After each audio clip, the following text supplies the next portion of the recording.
Bulan ni baru nak ambil lesen.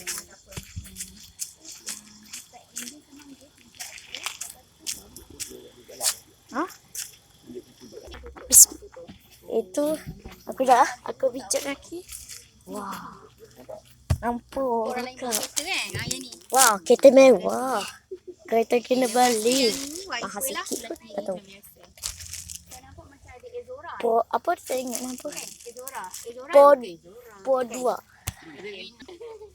Jangan orang rosak. Belakang lah. Belakang lah. Macam kita Abamat.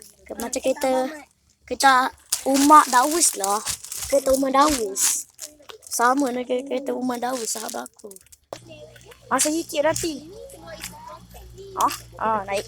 Kalau fikir balik sekolah ada kereta aku tak tahu. Nampak. Bibi. Dah. Esok nak naik kereta lah. Selamat tik. Bye.